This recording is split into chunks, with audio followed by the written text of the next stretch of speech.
Balaam était-il un vrai ou faux prophète? En continuant dans Nombre au chapitre 22 où nous avons lu. Je vous encouragerai même à lire le chapitre 22, 23, 24, même jusqu'au chapitre 25 pour voir, pour comprendre le contexte. C'est époustouflant pour réaliser et comprendre que Dieu, dans sa souveraineté, il peut utiliser qui il veut. Si vous lisez dans l'Ancien Testament, vous allez voir. Même des rois païens, Dieu les a utilisés. Il les a même utilisés contre ou en faveur de son peuple, pour les circonstances. Est-ce que cela fait que ces rois avaient l'approbation divine? Loin de là. Comme dans le cas de Balaam, Dieu peut utiliser un devin. Est-ce que cela fait de lui un vrai prophète? Pas du tout. Comme on le verra dans les Écritures, Dieu peut prendre un magicien, un sorcier, un méchant, un impie, l'utiliser par rapport aux circonstances pour le bien de son peuple. Alors, c'est pour ça que je vous dis que toutes ces choses doivent être comprises. Et cela nous aidera à avoir une bonne lecture sur certaines situations. Balaam, qui était un devin, qui percevait même des présents, l'argent, pour maudire ou pour bénir, il a été utilisé par Dieu, nous avons vu. Dieu lui a dit, le peuple que moi je bénis, tu ne pourras pas le maudire. Et nous avons vu, si vous lisez la suite, comme je vous ai dit, vous allez voir à chaque fois qu'il voulait prononcer les malédictions contre le peuple d'Israël, vous allez voir que ce sont les bénédictions qui sortaient de sa bouche. Et même Dieu a utilisé l'âne. Dieu peut utiliser même les animaux, il peut utiliser les pierres. Bien qu'à chaque circonstance, il faut comprendre le contexte et l'interpréter selon le contexte. Balaam a dû même prophétiser sur la venue du Messie. Lui, un devin. Regardez au chapitre 24, il dit au verset 17, « Je vois ce qui arrivera, mais ce n'est pas pour aujourd'hui. Je discerne un événement, mais il se produira plus tard. Un astre apparaît parmi les descendants de Jacob. Un souverain surgit au milieu du peuple d'Israël.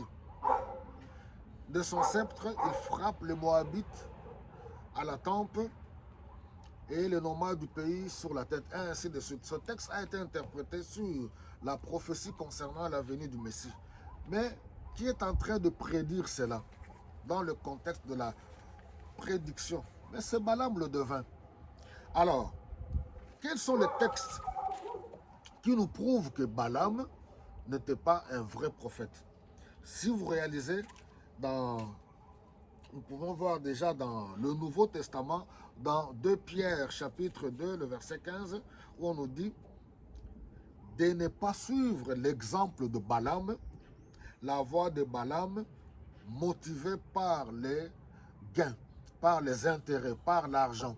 Donc aujourd'hui, si vous voyez quelqu'un qui s'élève, soi-disant, il se dit prophète de Dieu, qui va de maison à maison, qui téléphone, qui prédit, qui demande de l'argent, qui demande des biens matériels, c'est une preuve que c'est un faux prophète.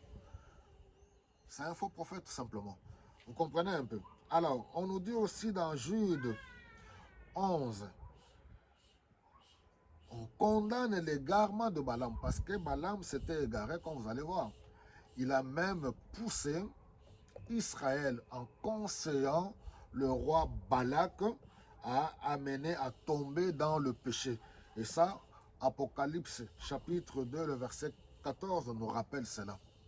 Je vous encouragerai, bien aimés, pour comprendre le contexte, à lire le chapitre 22 du Nombre, chapitre 23, chapitre 24, chapitre 25. Il a été utilisé par Dieu. Et il y a beaucoup de passages que vous connaissez, que vous citez même. C'est dans ce contexte. L'occultisme ne peut rien, les envoûtements ne peuvent rien contre Israël. Et ainsi de suite. C'est à partir de cet épisode. Balaam n'était pas un vrai prophète. Parce que comme on a vu, c'est Dieu qui appelle, qui utilise les prophètes, qui leur donne le message selon lui.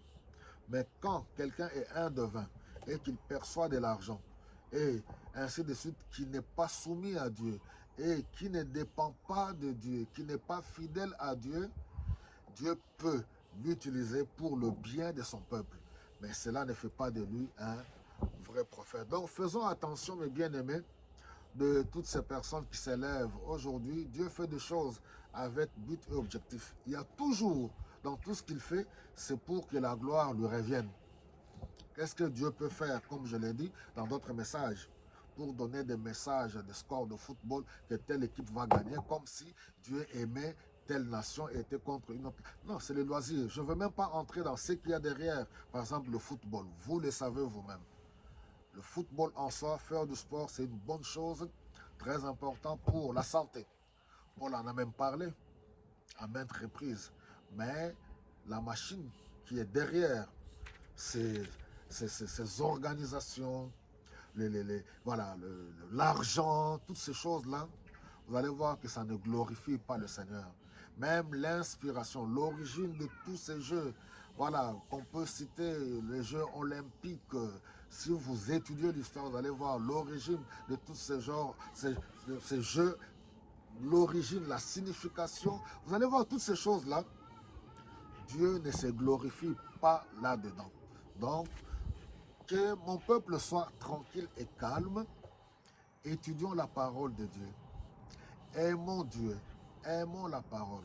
Maintenons une bonne relation avec le Seigneur. Ainsi, Dieu sera glorifié dans nos vies. Soyez bénis.